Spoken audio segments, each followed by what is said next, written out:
So this is our Carding the Fantasy Football Week 2 preview and Week 1 recap. There's been a trade that the Jacksonville Jaguars have sent Tank Bigsby, running back, to the Philadelphia Eagles for a 5th and 6th round pick next year, which is a decent haul. Go on, And it is funny that I was just thinking, like, there's an odd man out. There has to be an odd man out in the Jags backfield because we had 4 running backs in the game in total.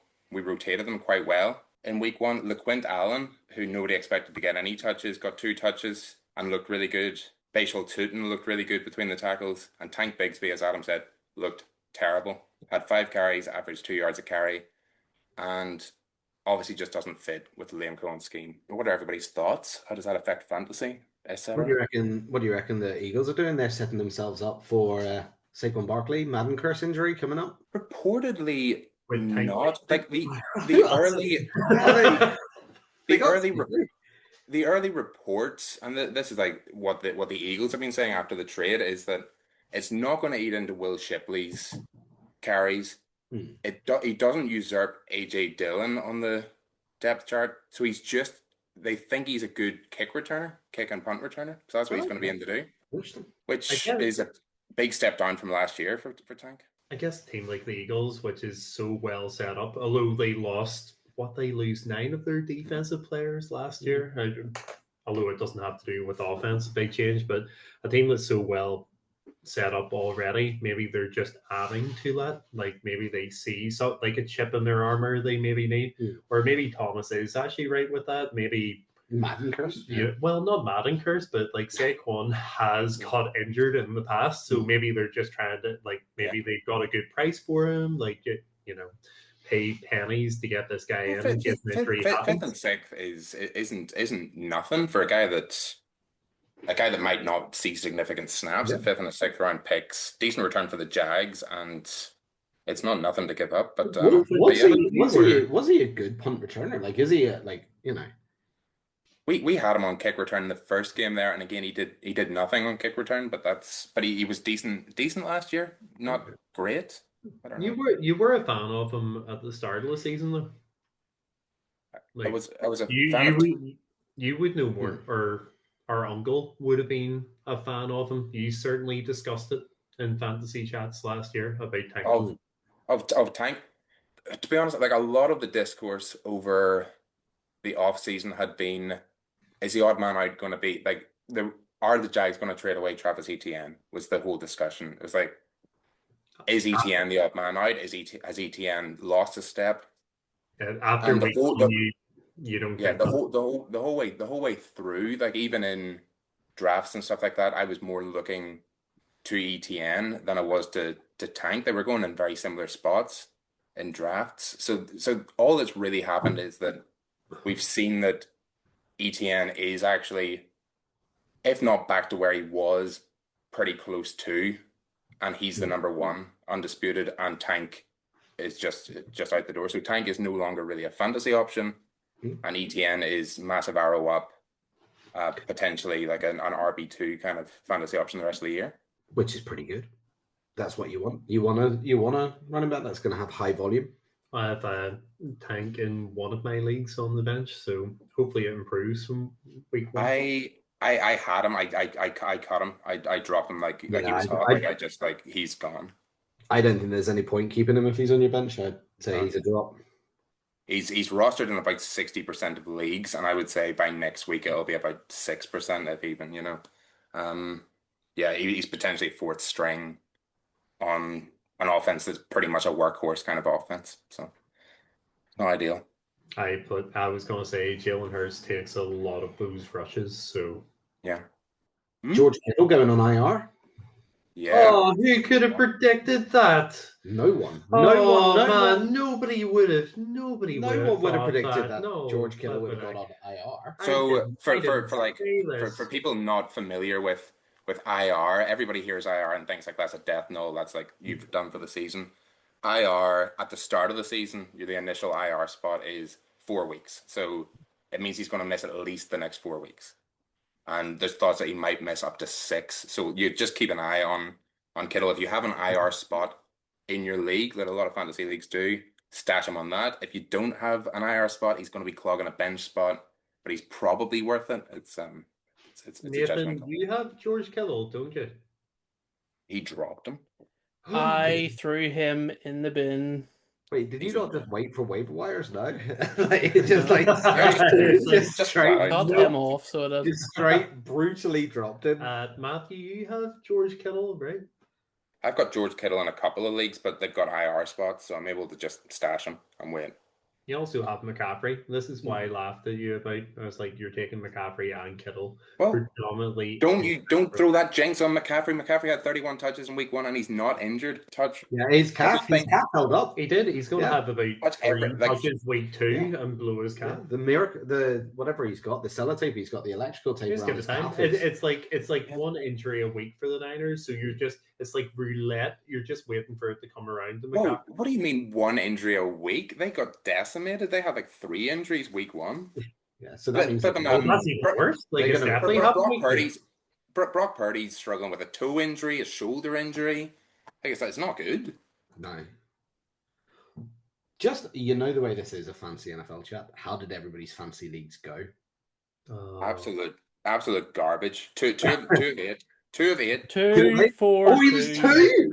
Nathan is 2 of 2. Okay, so Matthew's That's- 2 of 8. That's all that beginner's luck. So Nathan's that's 2-0. I am He's so 1. smug as well. He's one- so smug there, sitting in his chair, earphones in, grinning, I'm the fancy smiling expert, at us. The beginner's corners, man, it's a I good can't place to wait. be. I can't wait until week 14, I am whenever he's 1-13. 1, 4, and 1. At least I'm not 0. 1, 4, and 1. That's 1, 4, and unbelievable. 1. I drew to the 100th decimal point. I drew a match. What was the score? Yeah, but it's like- 106.72 each. That's remarkable. My goodness, for like anybody listening I went to this, to- I have never seen. I've been doing fantasy football for about 12 years now. I've never seen a tie. Oh, Never seen seriously? a tie. I've been in about It's so rare. on average, about 4 fancy leagues for the last 10 years. And I've never seen a tie. Yeah, I've I've seen seen, it come like, really, points really for ties. close. I've seen like Yeah. a point, point 0.02 0.2. or 0.1 swing, but never seen a tie. Unbelievable. Absolute garbage. Unbelievable. I went to bed because obviously the late game's really late. I went to bed at like 12 o'clock at night before the late game started, about 29 points in the lead. And then who did this other person have? Zay Flowers.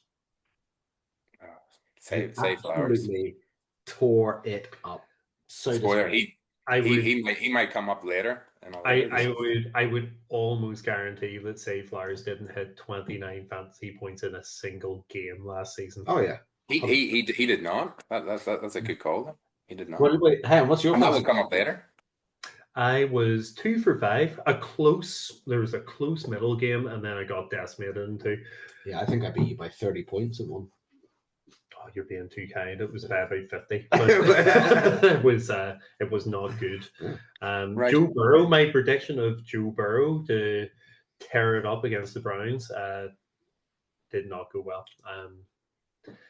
But yeah, 2 for 5, happy enough. I'll take that. I said to you guys before, if I get a majority of wins each week, if I can get 3 for 5 each week, I would be happy. So 2 for 5 is pretty close. As long as I'm not the big fat sip, is okay. But still a lot of hope for each of my fantasy sides. Off the back of that, do we want to jump straight into the players who screwed us segment Oh, of Absolutely. So the many. show? So Thomas, Did you you want hear to me kick us talk off about because you do Joe have Burrow? quite a list. Is that what you're talking? We're going to talk about the Burrow Chase stack to I- start, and then Yeah, kick it up. anything else. Kick it. Like I think QBs who let the side down, Joe Burrow, a lot of hype. On the flip side of that, just anyone in that Bengals offense, really, apart from Chase Brown, really. Do you know if I had have kept Daniels, and if I had kept Daniels, I would have won against Paul at the weekend. Is the really annoying thing. But I'm banking on the season. I'm banking on that stack. But anyway, Joe Burrow. that was the annoying thing. I was like, freaking bloody Matthew. Joe Burrow and Bo Nix, because I reckon both of them would have been number one starters in pretty much But every this league. is what I don't get. I said this before in like our chat yesterday. Like Bo Nix is so overrated. I don't get the Bo Nix hype. I don't. Oh, it was great the end of last season. It's And, pretty and much then he played the Bills. don't know, Playoffs, bit of pressure, couldn't do anything. I completely get the Bo Nix hype, and a lot of it is You're the Sean thinking- Payton, the Sean gonna Payton say you're- effect. It's like it's the same as like Kevin O'Connell in Minnesota and Sean McVay in LA. It's like having a head coach who's really offensive minded, who handpicked you and trusts you. Puts a really high bar, and Bo Nix wasn't asked to do a hell of a lot last year and still got a stack of points. Yeah. So the hope is that obviously they give him more to do this year and he does better. But week one was just week one's something you shouldn't really overreact to. Typically, maybe give him a couple of weeks, but it wasn't a good showing against a poor Titans team as well. no, exactly. And then I suppose there's that with the Bengals as well. They always start September slow. I'd be surprised if Bo Nix is top 10 fantasy QB by the end of the year. Interesting. I'd That be is. surprised. We I'd be might very have to surprised. revisit that at the end of the season and be Yeah, like, I'd be very is Adam surprised. right here? He was top 10 last year, and Yeah. he didn't get asked to do a lot. So Yeah. interesting. No, it's not going to happen. What is he about QB 32 at the minute? Is it similar to the Anthony Richardson hype last year, where he had a great first season? Matthew loves Yeah, Anthony and you Richardson were as all well. in on Anthony Richardson, and then Not really, because Richardson's completely different. He had never really finished any amount of games, but any games that he played, he was a QB1. He was the QB1 in I think 2 of the 3 starts he had one year. So you're talking about a guy who can go out and get you 35 to 40 fantasy points any start he has, to Bo Nix, who realistically he is going to play full 17 games, but he's probably going to average 20 to 25 points if he's lucky. Yeah. So it's a different kind of hype. So what about? So were there any other QBs to let us down, or should we move on to running backs? I didn't have any other QBs, no. Well, Joe Burrow let me down. Well, we know that one. We've talked about that for 15 minutes. Jared Goff let me down in 2 leagues, but I kind of expected that tough defense. But I was kind of Jared Goff's an interesting one, yeah, because an outdoor game. So. I was kind of hindered by my situation with Frosters in a dynasty league, for example, and I kind of banked on Jared Goff in another couple of leagues. Like I wasn't banking on week 1, I was banking on the rest of the season. So I kind of expected it, but he did let me down. He probably lost me a couple of matchups. He certainly lost me one. Anyone think that Lions game plan seemed just a little bit? I watched this the other day, and they just didn't seem to have the balls they normally have every season. Like there was no really going for it on 4th down. There was no big deep bombs down the field. You know, Jahmyr Gibbs. He wasn't getting any sort of gaps in that. It just seems like it seemed for me, and sorry, Matthew. I watched the last quarter and a half of that, and it just seemed as if the offense had a fear of Parsons. For whatever reason, it seemed as if their game plan completely changed from what it would have been last season. They played it safe. They didn't. Didn't go balls to the wall. They played it safe. Not enough has maybe been made of the fact that they've had a complete coordinator shift on both sides of the ball, but particularly on the offensive side of the ball. Ben Johnson, who's one of the best offensive minds in the league, has left to the Bears, and Tanner Engstrand, who was his assistant, has left to the Jets. So your entire brain trust on offense is gone, and your head coach isn't really an offensive-minded head coach either. Yeah. So it's going to take a while to build that up again. As well as that, they expected to have Frank Ragnow, their center, in place this year, and he retired like 2 or 3 weeks before the start of the season. Mm-hmm. So really reliable center. So then you're having to move. I think they had to move a rookie guard into center, so he's still learning the position as well. So the timing's off. It's going to take a while for the Lions. I think they'll be okay, but it's going to take a while. Yeah, it might take a bit of a regression in the Lions in the early weeks until they get their mojo back. Yeah. I don't know. I'm still a massive Dan Campbell fan. I love Dan Campbell. I still think that team's going to be a heavy winning team this year. It'll be interesting for the division, though. Right. Someone I'm really worried about at running back, and this is someone I was really bullish about, and that I actually traded for him in a dynasty league, was Ken Walker. What an awful week. He had 10 carries for 20 yards and 3 catches for 4 yards. That's not good. 24 total yards is not good. And it seems that it's a full committee down in Seattle now, or up in Seattle. It's even worse. He only played 40% of the snaps. Zach Charbonnet played 52% of the snaps. So it's not even a committee. It is a strong 1A to Charbonnet's side. And if Ken Walker doesn't pull his finger out, it's not going to go too well. I've got a few on running backs. I think like there were some rookies that, okay, they weren't like the top round of rookies. I'm not talking like the Alshon Gentis or things like that, but there were a few top end rookies that were picked up a lot that you're not going to see on your waiver wires. People like Henderson, people like, what's his name? Caleb Johnson. Yeah. Things like that. Rashard Harvey. All of them had a pretty poor showing. Caleb Johnson, I had in a couple of leagues. I was like, Pittsburgh, they're probably going to try and run the ball a lot. I know it's going to be, you've got Gainwell and you've got someone else in front of him as well, but I thought he was going to come on and be a bit explosive. He had minus 1.2 points. Oof. Yeah, he lost points that game. I was just like, that's a tough one. Yeah, it's a real tough one. That is a tough one. But those rookies didn't have a good show, and I'm hoping they get more of a share as it goes forward. But no, they let teams down last week. Okay. What about quick wide receiver kind of recap? Because I've got one again that I'm scared for, because if the trend continues, that like the end of last season and the start of this season have been the same. So if that trend continues, AJ Brown might just be irrelevant for fantasy. Yeah. He was the wide receiver 101. He was not drafted as a wide receiver 101. That was a win killer. That one. That was he was drafted one catch. Yeah, he was drafted rounds 1 or 2. He was drafted round 1 in one of my leagues. I was in a 12-person league. He was drafted round 1. And it was funny, like we had chatted before, thinking Devontae Smith. Like like your thought process on that last week, I kind of laughed at you about. But it's kind of warranted now, because even their wide receiver number 1 isn't getting targeted.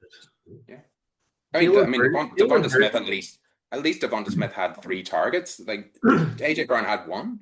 He didn't get targeted until the third quarter. Jalen Hurts is just going to run that football this year. Yeah, and that's a worrying sign. It is scary. It is scary. AJ Brown might be very well read. But if you have fantasy wide receivers from the Eagles in your side, and you drafted high. And what round did you draft Smith in? And you thought it was a bargain, round 5? I think he dropped to like round 5, and I was like, well, this is a no-brainer. But if they don't throw the ball, hopefully there's a shift. Hopefully there's a shift, but we'll see. I think this is one of those ones where is it too early to trade AJ Brown away, because you could probably still get good trade value on his hype and his name. I think he certainly could. I think wait until after week 2, because I think at the very least week 2 they will try to funnel him the ball. That's my hope. He might not catch that many, but they'll try to give him like 10 targets or so. I don't know, because otherwise he'll get pissed off. But I honestly don't know. They've got 4 running backs. They're a run heavy offense. They've just added another running back. Jalen Hurts loves running the ball. Yeah. Anytime it's within 1, they're going to tush push. They're not going to do a play action.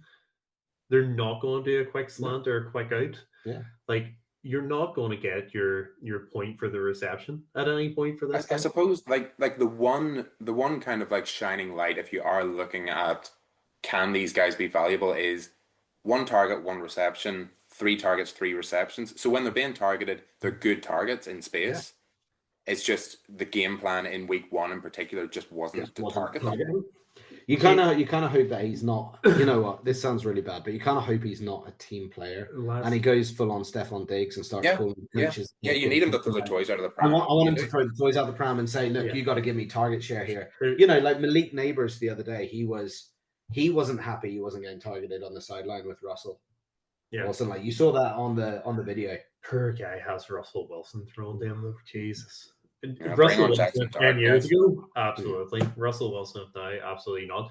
Another thing on AJ Brown, you look at Hurt's stats for last year: 18 touchdown throws. Yeah, that's not a lot. 18 for 16 games.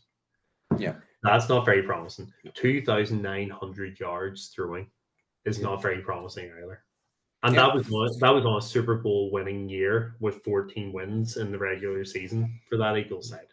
So it could be he's just not going to have a good season. What about other wide receivers that let us down then? Jamar Chase. We got that Joe Burrow link in there. 4.9 points on a guy. Well, I got him in a trade. You picked him in the first round, Matthew, and then I think he's hugged at my heartstrings. Jamar Chase, like the overall number one pick, pretty much consistently for every fantasy league this year. That's a heavy blow. That's another like game losing. You know. Oh, it does. It loses you matchups. It loses you matchups because you're number one getting 4.9. Yeah, because you've taken him as not just the wide receiver one. You've taken him probably as the one overall, which means that your second and third players aren't particularly great necessarily. You're banking on him getting that plus. And it's when like Justin Jefferson's getting close to 20 points, CeeDee Lamb's getting 20 points. In a PPR league, you're almost banking on plus 20. Yeah, you're banking on plus 20. Yeah. And he's getting a quarter of that. So if he's getting a quarter of that, you've probably lost your matchup. Yeah. Cool. Right, in danger of us getting bogged down with that, will we move on to the recap? Yeah. Yeah, go for it. Because I'm gonna share my screen quickly and show you the sheer amount of red on our hits and misses. It is like is it one of really? the worst hits and miss performances I've ever seen. I'm not gonna I can actually just share. Can I just see the hits and green misses for me, please? So here's our hits and misses. Good. Oh my god. So I got chubbed. So Thomas is a perfect 0 for 8 on the hits and misses. Am I the best? Adam is the best with 3, and me and Nathan have 2 apiece. But this is why like week 1 is so hard to predict. You can see here. Can I just say I was so close with the Porta? You were close with the Porta. You were close with Daniels. You were close with Henry a little bit. Aaron Rodgers might be the worst. Justin Fields, sorry, might be the worst. Like telling somebody to sit them and then they go out and put up like 30 fantasy points kind of thing. Oh, like a jet. You all should have started. That was a fluff of my point. Mason Taylor was correct. I mean, in another world, we might not have allowed that, but because it was Nathan, we gave him a bye ball there. Because nobody was starting Mason Taylor. He got 2.5 points. I was surprised. I mean, I'm going to have to quickly Google Mason Taylor and find out who he is. So, sorry, wait. Is that me number 1? I've got 3, right? You're Matthew 1, 2. Is that a big fat 0% for you? That's me on it. Oh, Adam, do not start talking about 0%. So that's our hits and misses. So we're going to close that off. On the pick the game.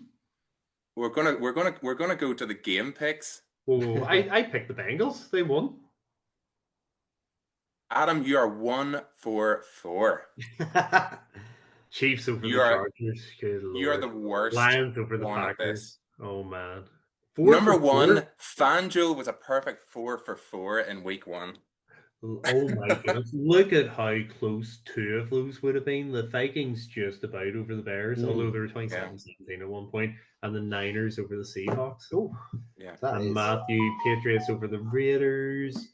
Yeah, that'd be down there. Nice. Rams, nice. Jags. Ravens over Bills. Dolphins over Colts might be the worst pick of the week. That is the most surprising game I think I've seen. I've never seen like a complete collapse of a team so early Yeah. in the season. Oh, they were It horrendous. was Yeah, horrible to really watch. bad. When you're making Daniel Jones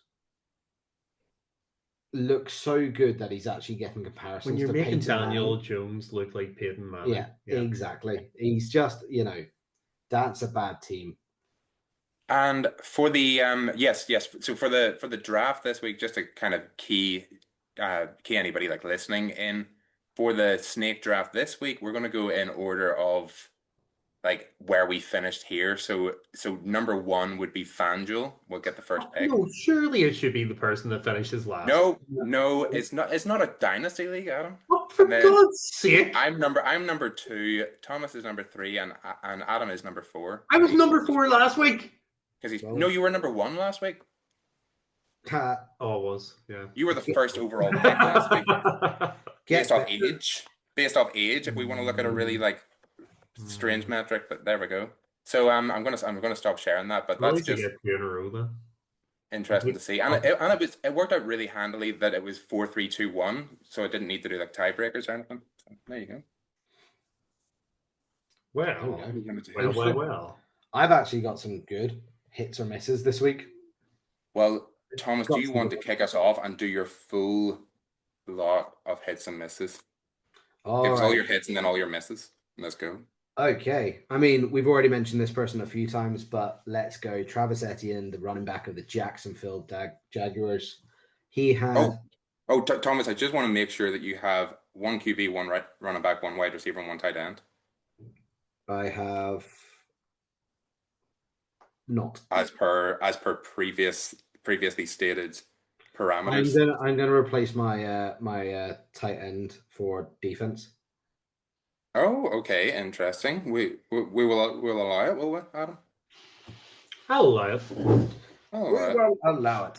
I'll allow it, but for next week, you just got to be better, Tom. Just got to be better. Sorry, that's my bad, guys. Just got to be better. ETN, where are they playing? Travis Etienne, he's going to get a lot of touches. Bigsby's out of the way, so he is the de facto number 1 running back of the Jacksonville Jaguars. Mm-hmm. Going over to someone I said would be an absolute miss last weekend, but I've got to give it to Garrett Wilson.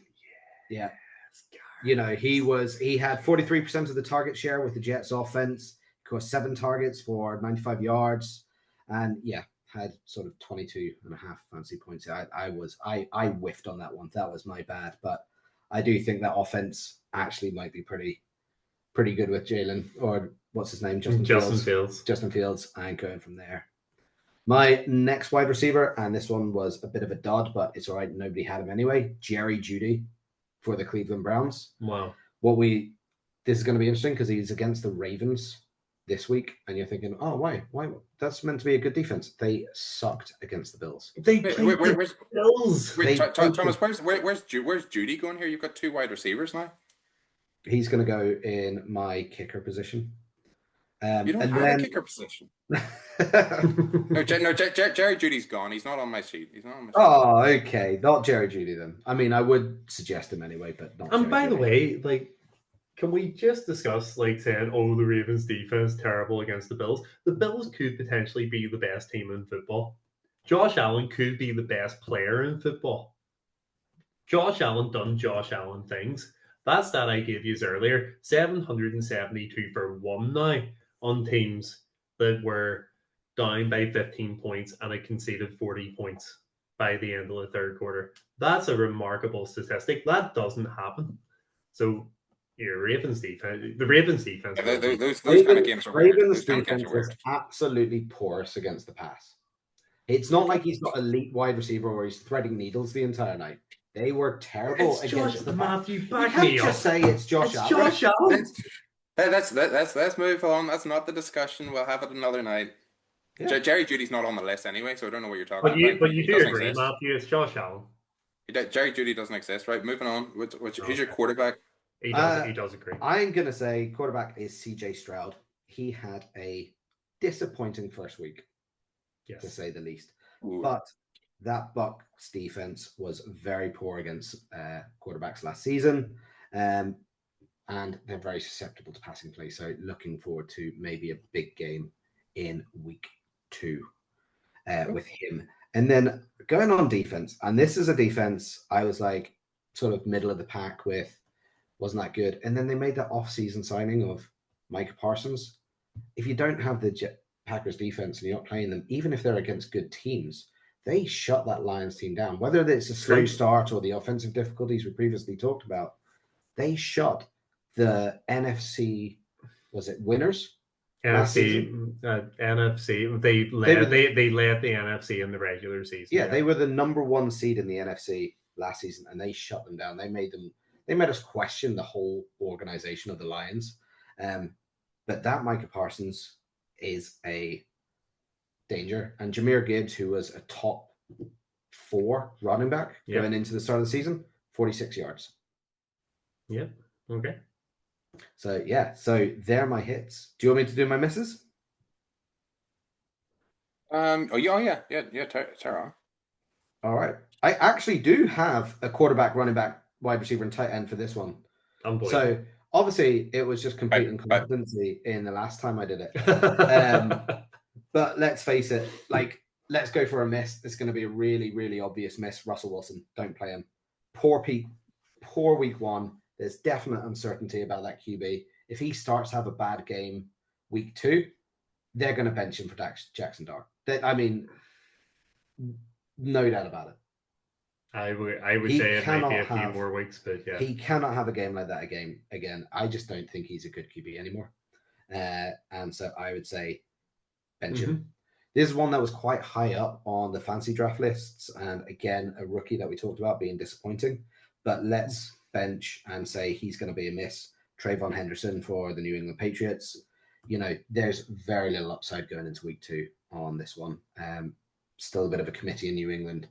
And he isn't that, he's still not number 1 on depth chart as well. Going into wide receivers, let's look at Cooper Kupp. That was a big regression. He's not with an elite quarterback anymore. Nope. He's getting older. He's getting slower. Wasn't able to get the separation. I think he's regressing going into this season, and I don't think there's going to be much of an upside in there. And then tight end, Dalton Schultz. And I think he's going to remain low targeted. I think there's too many other weapons on that team. So I don't think Dalton Schultz is going to get a lot of targets going forward. They are my misses. I would agree with you on pretty much all of them, bar. Where is it? Garrett Wilson. Who was playing? Oh, yeah, I would disagree with you on Stroud for a couple of reasons. They figured him out in the second year. He had a terrible week 1, and that Bucs secondary is actually a lot better than you think.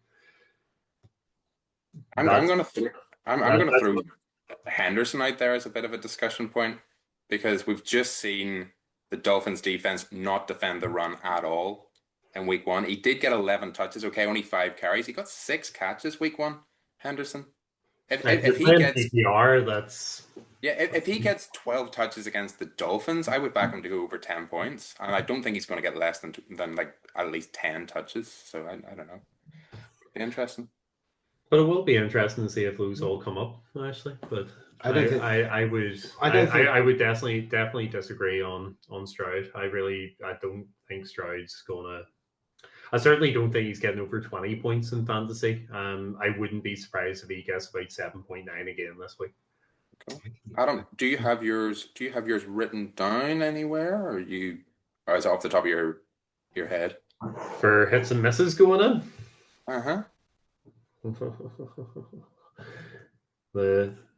Is this not the stardom Siddums that we done? Yeah. The hits and misses, that's what we're calling it. Yeah. Called hits and misses. I don't know what the stardom Siddum means. Hits and misses. Right, okay. Well, it's going to have to be off the top of the head. I'll go off. QBs. Well, you're not allowed to go like QB1, no? No, you can't go safe. Unless it's a miss. You can go QB1 if it's going to be a miss. Oh, yeah, absolutely. Well, then you go QB1 if it's pretty much go. Well, went QB1 with the Washington one. Matthew, you can go next, and then I'll have it. Right.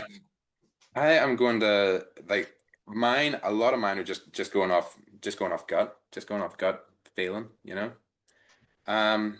Like the way this quarterback played in week one in the second half. In week one, he was terrible in the first half. But JJ McCarthy, I think, Ooh. at home against the Falcons, first home game of his career. Nice. In a dome, he was throwing the ball really well in that second half. I think it could be a bit of a shootout against the Falcons. And yeah, I don't know, if you've got Justin Jefferson as your main receiver, you can't go too wrong. But my second one, my running back, is one that the fantasy football fans around the world have been going nuts for this guy. And he didn't get that many points in week one, but he did look electric. He did score a touchdown. He got 82 yards. Cross Key Merritt. He's playing against the Packers on Thursday night, which is tough. But I just believe in the talent. I just think what I saw on the field. He looked good, and I picked him up early. Like as soon as they said they're getting rid of Robinson, I was like, I'm gonna pick him up and have a look. I like him for more than 10 points in week two, and I like having a Thursday night player. That Packers Devonta Smith kind of didn't do well for me last week, but anyway, picking a wide receiver against the Dolphins, and this is a guy who he only had 7 targets in week one, but he was only on the field for 41% of snaps, and they're going to be building up his snap count week on week. Stefon Diggs, coming back from that injury, is going to start to get more and more snaps week on week. If he's on the field for 60-70% of snaps against that Dolphins secondary, against that Dolphins team in general, I back him for over 10 points. Tight end, I like the way this guy looked on the field, and this is because I watched like every flipping snap from him. Brendan Strange. Oh yeah. He only had 4 targets, but he had 4 catches, and his average depth of target, so his yards per target, were 14.75. He's being targeted the way Evan Ingram was being targeted a couple of years back, and he deceptively has the talent to cope with that. So I think Brendan Strange could have a really good game. Particularly Harold Fannin just had a really good game against that Bengals team, so he could be a hit as well. There was one thing that annoyed me about Strange whenever I watched him, and it was it the rushing play he did where he blocked someone, and he floored a guy. Absolutely floored a guy. But you know what annoys me about that play though, is because he stopped dead. He stopped. To taunt, and if he just turned around and ran up the field, they would have made another few yards there. That's just a Tank Bigsby was done dirty before we traded him. Yeah. So my misses this week are weirdly all like, buyer beware kind of things. So these are all players that did really well week one, but I think you should like temper your expectations a little bit. Daniel Jones, he's at home against the Denver Broncos in week 2. We've seen Daniel Jones before. We know what Daniel Jones is. Yep. And everybody is going to get fooled into thinking that he's something he's not. They're going to be thinking he's a 30-point-a-week fantasy superstar, when in reality he's closer to like a 15-point-a-week fantasy kind of dud. He only had, let me see. No, he's not one, but he had 3 touchdowns week 1, but the Titans, rookie quarterback, whatever, had something like 120 yards of offense against this Broncos team last week. So just temper your expectations with Daniel Jones. Don't pick him up off the waiver wire and immediately start him. There will be weeks you can play him, maybe just not this week. Javonte Williams is an interesting one. Touchdown saved Javonte Williams in week 1. He is still an inefficient runner. He still doesn't get that many touches. He relies heavily on the game script, and the 2 touchdowns that he scored were like great passes to get down to the 1-yard line and then just hand it to Javonte. Yeah. So I don't see that happening on a weekly basis. If he goes out in week 2 and doesn't get any touchdowns, I think he's going to be a miss. The Giants defense looked decent. So yeah, just temper expectations for Javonte Williams. Definitely temper expectations for this guy. He was brought up earlier. Zay Flowers. Zay Flowers got like the most fantasy points he's like ever had last week. He is the wide receiver 1 at the moment. Do you know how many top 10 wide receiver finishes he had last season? No. One. He was wide receiver 2 against the Broncos in like week 10. All the rest of his finishes were like 11 or later. and most of them were like 60 or later. Just the Ravens only really throw the ball when they need to throw the ball. They don't typically hyper target one guy. Lamar Jackson typically runs a lot. He typically spreads the targets out.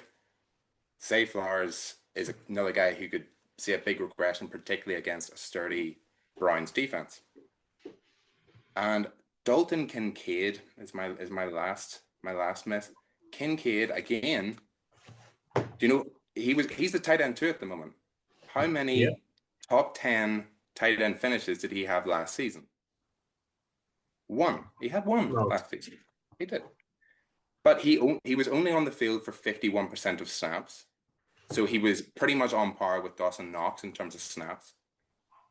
He got targeted in the red zone, which is very rare for him. He didn't get targeted in the red zone really at all last year. And he, again, playing against the Jets defense, who I do think are better than what they showed in week one. I just think, again, bring the hype down a little bit. Dalton Kincaid's not going to go out and be a fantasy superstar every week. He is going to have his down weeks. So those are my hits and misses for week 2. Nice. I like it. Go on, Adam. I'll tell you what, I'll wing it. And this is going to be a wing it one. I'll go for Aaron Rodgers to actually start this week. I think you bank on the guy that got 4 touchdowns against a defense that was meant to be very good. He's a bee in his bonnet at the minute. Feels if he wants to do the 12-13 win season, he has a point to prove. Doesn't matter if he's only throwing 4.3 yards per completion. If it's thrown into the red zone, he's going to get TDs. And he's got a good. He's got good weapons around him. He's got good weapons around him. So I'll stick with him even against like a pretty decent defense he's gone up against. But they're playing at home this week. So Steelers in their yellow tiles. We'll go Aaron Rodgers.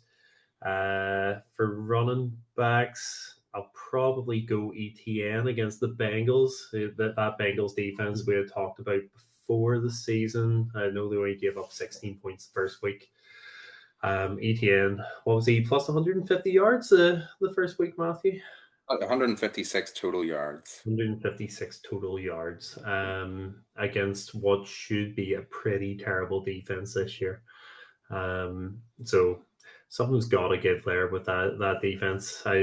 I project that the Bengals will probably win that game by about 15. But I think ETN will get his share of touches until Trevor Lawrence has to try to catch Joe Burrow in that match. So probably 100 plus yards for him. Matthew's so much disrespect. Not very so high. Much disrespect. Well, do you disagree? For wide receivers, I think you have to go Marquise Brown, even though he's playing a tough defense. I've said it before, especially with Worthy being out. He's going to get targeted a lot now. Mahomes is going to be fighting for his life behind that pocket, outside of the pocket. Marquise Brown, if he finds space, he will be targeted. Don't think it'll quite be the 16 targets he got in the 10 receptions, but I certainly think you'll get double-digit targets, and it could be in excess of like 7-8 receptions. So if you're in a PPR league, 7-8 points potentially just for the receptions. Depends if he throws it deep to him, but he got 99 yards first week. So could potentially break the 100 if he gets a deep threat option there. For tight end, I'm allowed to pick Kyle Pitts. Yeah, absolutely. Because Kyle Pitts is a stinker usually. But he's definitely not top 10 tight end yet. I don't know that Vikings defense going up against the Bears offense, like a Bears offense in franchise history that has never had a QB thrown over 4,000 yards, including Jay Cutler in the past.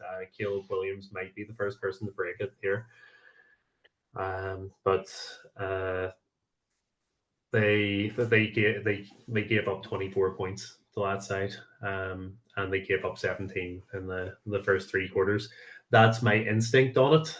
If you're looking for a surprise Kyle Pitts week, which usually doesn't happen because lots of people have been stroked with Kyle Pitts picks over the years. They've been let down big time. So that would be that. Anyway, QBs. So your sits, your misses. I'm probably going to go Matt Stafford. And I know that sounds weird, but it was only 14 points they scored week one, which should have been a bigger scoring week. I know they're playing the Titans, but the Titans actually done pretty well against what could be a pretty decent Broncos offense. So I'm going more out there on this. They only gave up 20 points. You see, some guys seem to be a fan of Bo Nix. A lot of people are going for Cortland Sutton in fantasy leagues. They think they have a strong run game as well. Sean Payton at the helm, but they still only gave up 20 points. So I'm going to go Matt Stafford because the Titans could be surprising. I think Matthew alluded to that the Titans, like earlier in the year, could be surprising, like stronger in defense than you think, even though they're ranked 29 going into the year, most fantasy analysts. So that would be my surprise pick. I wouldn't pick Stafford in any league at the minute with his back issues either. Who would I sit running back? I would probably sit... Yeah, it would probably be with you, Matthew, if I'm allowed to pick the same, but probably not. I still fancy that Giants defense this season. I know they're going up against a really good QB week one. I thought they might surprise them. They didn't. That Cowboys offense did show a good bit in the first half. So you're going Javonte as well? I'm going Javonte Williams. Yeah, that's fine. I get what you mean about him week one. I completely resonate with that. Agree with that. I still think the Giants defense is a defense that will come good. I think it'll certainly be close to top 10. It'll certainly be top half of the league this year in fantasy leagues or overall stats. So I'll probably go with him. Wide receivers to sit. Adam Thielen, and it's only, I know that's like way down, but a lot of people probably excited about him coming back. He's not. He scored a touchdown week one, didn't he? He scored a touchdown. He's also, but I just don't feel as if he's going to be the guy he was years ago. He didn't do very much at the Panthers. Yes, he did score a touchdown week one. I'm not getting on the train with that one. I think the previous few years are going to reflect on this year. I don't think you start that guy. Falcons defense actually looked half decent first game as well. That was the tight game against a very good offense. Baker Mayfield threw 41 touchdowns last season, and they held them to 23 points on the game and could have tied the game at the end. So yeah, you're kind of dumping all over my Jay McCarthy pick, but that's okay. And then tight ends, just to go the opposite of what I'd done last week. I went for Hunter Henry last week. I'm not going Hunter Henry this week. That Patriots offense didn't give me, if I was a Patriots fan, it didn't give me much to hope for there. No, to be honest, it doesn't. It really didn't. I think I get he can be a target, but do I think that guy is going to bank you a touchdown every other game? Do I think he's going to get close to 100 yards most games? No, he's not. I probably think he could get less than 50 yards, and if he gets a touchdown, he'll be lucky. So he'll probably be less than 10 points. I would say the majority of fantasy fans would go for that. That would certainly be my pick, but that's the opposite of what I done last week. But like I'd say that Patriots offense, I think you're right. I don't think it looked good last week. It looked like Drake May. Guys, we're going for 50% this week. We want 50%. We're going 50%, yeah. Correct. So I don't really care who wins, who loses. As a whole, as a unit, we've got to do better. You know, we were shit last week.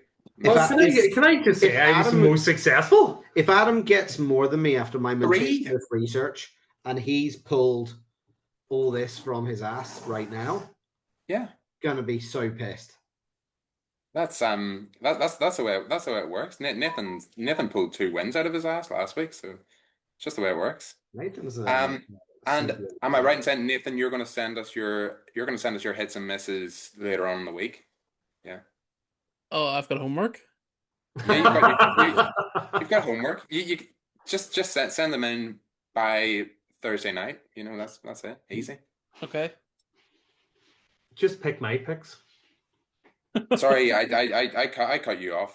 Thomas, you were saying something about Drake May, I think. Drake May. I was so annoyed with that Patriots offense because and this is going to sound really weird. I think he's trying to be too safe. He's trying to not, like, it seems like he's not wanting to make a mistake. So he's not wanting to throw the 50-50 ball, or he's not wanting to make the big play. He's wanting to check down small passes. He's trying to be too perfect. Could that be a Mike Vrabel offense? The one silver lining, and this is kind of going against the Mike Vrabel kind of philosophy, is he threw the ball 46 times. So it's not like he was stopping Drake May from throwing. It's just that Drake May was a little bit off. So he completed like 31 of 46 passes. If he goes out against the Dolphins and gets on a bit of a heater, then who knows? But remains to be seen. I'll say Stephon Diggs. I'm relying on that. So he looked tentative. I like those picks. They're good. That sounds solid, a bit juicy as well. I like it. You know who I'm amazed like we didn't mention in sort of like honorable mentions? Tyler Warren for the tight end for the Colts. Tyler Warren had a heck of a week. Yeah, heck of a first week. He did, yeah. Heck of a first week. And like, let's face it, I know we're chipping on Daniel Jones a bit, but Daniel Jones is going to want to give him the ball. He's going to be his check down target. And let's face it, Daniel Jones loves a check down. No, Tyler Warren had another, like, this is the thing. I think he had one touchdown, and then he had another one where it was clear pass interference against him.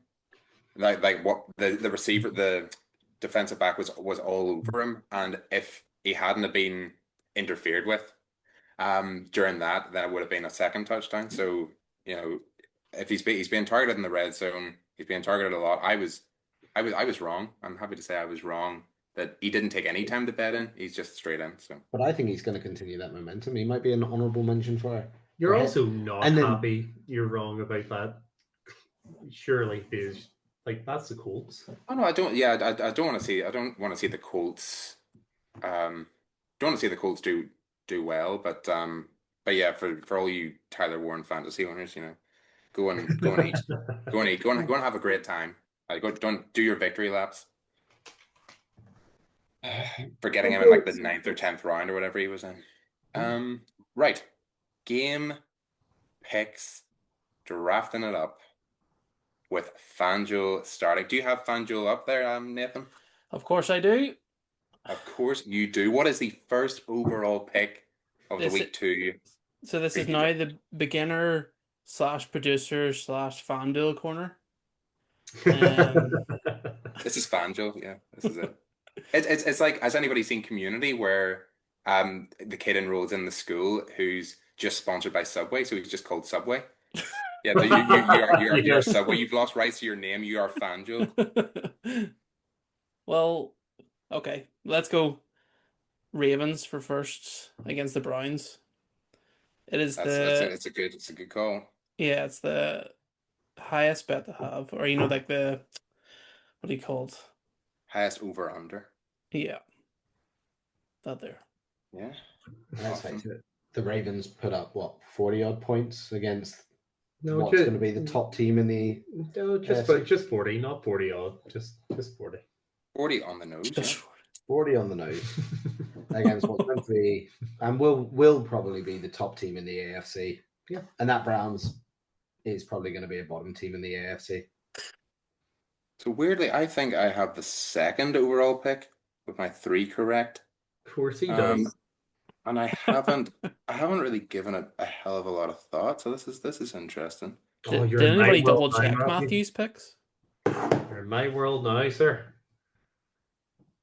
Man, this is exciting. There's actually quite a few close ones. I'm going to go with.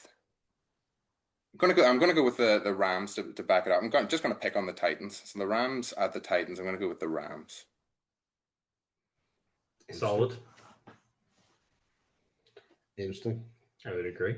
I don't think the Titans will score many points in any game, but as I alluded to earlier, I don't think the Rams will be anything special in offense. True. Except for Nakua. Is it me next? It is, yeah, number 3 pick. It is Thomas with 2 correct selections. Here we go. I am going to go for one which Matthew's going to hate, but I knew he's never going to pick this one. Jags versus Bengals. Oh, come on. I was about to pick that. Like, is Joe Burrow going to have his resurgence for week 2? Yes. If it does happen, Yes. that could be a bit of a Yes. shootout. Yeah. But I think it's going to be the Bengals. You think it's going to be a think shootout it's gonna be the between Bengals. Joe Burrow and Trevor Lawrence? I mean, what do you call it? You know, the sort of quote, immovable object versus an unstoppable force. It's like an unstoppable force versus an incredibly porous, movable object. Like that Bengals defense is got more holes than Swiss cheese. So yeah, I think the Jags can get some points, but I don't think they're going to win. But I will remind you that the Urban Meyer led terrible Jacksonville Jaguars team from a few years ago, who were up against the juggernaut, I think, future Super Bowl contenders, Bengals, lost by a field goal in the last second. So it doesn't necessarily mean that it's just going to be a blowout. Yeah, so thank you, Matthew. Back in my point, it's going to be a loss to the Jags. Thank you for bringing history into that as well. But I just don't think it's going to be as catastrophic, although I could be wrong. It could be catastrophic. Fourth overall, and only 1 correct selection last week. It is Adam. Thanks for the end of that, bro. Appreciate that. I'm gonna dump all over you. You're jumping on my jets. I'm gonna go. Oh man, I'll tell you what, a lot of good matchups this week actually. I'm gonna take the Lions to beat the Bears. Interesting. Yeah, like it. Lions to beat the Bears at home. It'll be a comeback win. They'll be bouncing back after week 1. They'll put about 34 points on the board. They'll be about 34-17. Walk off the field. Jared Goff, 2 pass touchdowns. Jahmyr Gibbs, 2 rushing touchdowns and a passing touchdown, which will help me in about 5 fantasy leagues. So anyway, this is something I don't need. Anyway. And then I'm probably gonna go. I'll go for the. Flipping heck! This is actually tough. This is really, really tough. Real tough ones. I'll go for the Bucks to beat the Texans. My next pick. Bucks to beat the Texans. Please. Like that as well. It is right back to Thomas. All right, I'm gonna go for one. And I'm gonna be a little bit cheeky on this one. You're gonna pick the Jets to beat the Bills, and I'm gonna go for one that is going against the Ben odds, but I think it's gonna be an upset, and I just want to get this out the way. Yes, I'm gonna say the Giants to beat the Cowboys. I was thinking that definitely is against I think the pass rush of that Giants is going to get to Dak pretty quickly. Yeah, I mean, the Cowboys could be bad. They just might have had a really good first week. They don't have Dak. Do you remember him scrambling in that first game? He looked slow. He's not going to get away. Right, He's not Jaden Daniels. And then not only that, they don't have, as Matthew said, they don't have an efficient running game. It's a one-dimensional offense. I think I'll say that he has a metal plate in his hamstring. Yeah, like how can you run? Yeah. Dak Prescott. He's got like a big pin holding his hamstring and all together. So it's a one-dimensional offense with a big D line against them. Big D. That's what I'm going to And we are on to myself, I believe. I am going to go. Yes, to beat the Bills. Let me see. I'm avoiding that. I'm kind of leaving that dangling there for you, Adam. Hoping you. I am going to go for the Vikings to beat the Falcons. Is going to be my call. Ooh. Vikings at home against the Falcons. I'm gonna go with my gut there. That's an interesting one. I like it though. I'll take that one. Fair play. Yep, agree. I can't argue with that. And back to FanDuel. What does FanDuel have for us? So next one is the Bills to beat the Jets. No, it is the second most favorite here. Oh, in the come on. Come Yeah, on. you're just talking out your arse. Yeah, Fangio could be on. Come Fangio could be on a roll. Like this could be a perfect season for See Fangio. if week one's anything to go by. This could be 51-50. Like, this Um, could be a incredible game. Uh, snakes to Fangio. What do they have? so go for a close one. Ooh, Packers against the Commanders. you're gonna go for the pack. That's a good Mhm. call on Thursday Night Football. I don't like the Yes. naming could be 8 for 8. Oh, it's scary, No, isn't it? it's Sorry, Fangio. I'm sorry. Yes, thank you. That's my name now.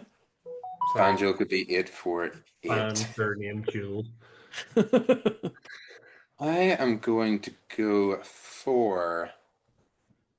I'm gonna reckon that this team. I'm gonna reckon that the Saints are just gonna be bad. They're gonna be scrappy, but I think they're gonna be bad. I think the Niners are gonna beat the Saints. Even with all those injuries on the Niners? A lot of that depends on Purdy. I can't pivot out of it, so I'm just gonna land with it You're gonna and we'll see what lock it in? happens.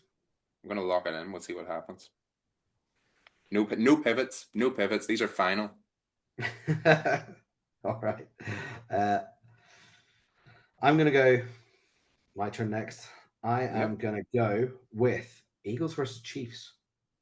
I'm You're going gonna to go for the Eagles over the Chiefs. I'm going to go for the Eagles. They had an absolute smackdown on the Chiefs in the Super Bowl.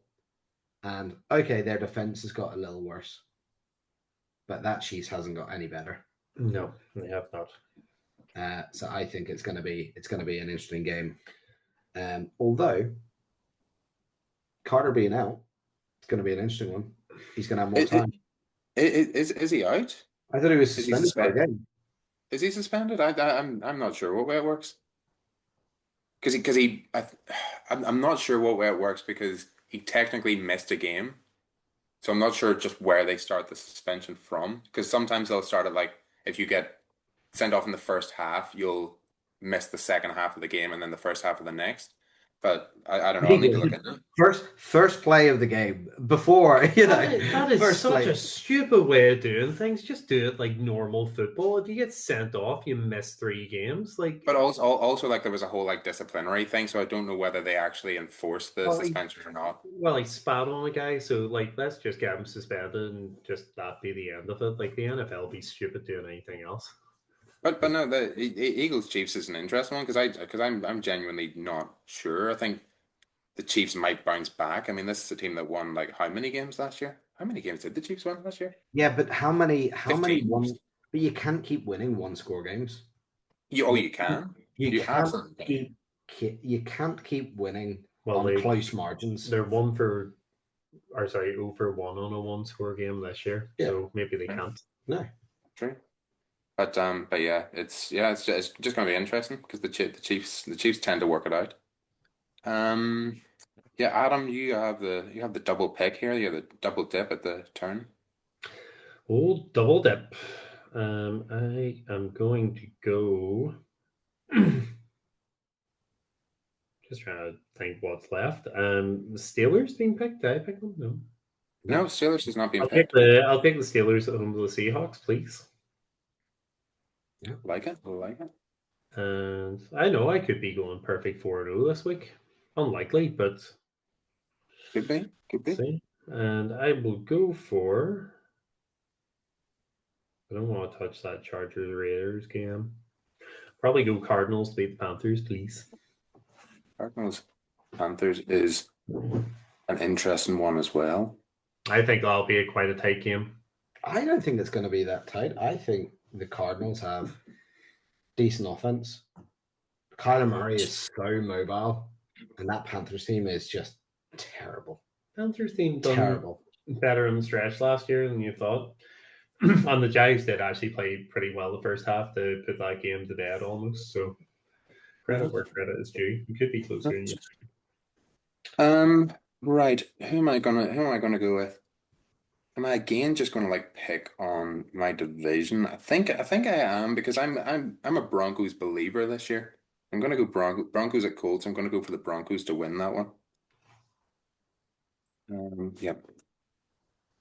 Big old W as my last pick for the Broncos and the Colts. All right, I am gonna go for the Chargers at the Raiders, and I'm gonna go the LA Chargers.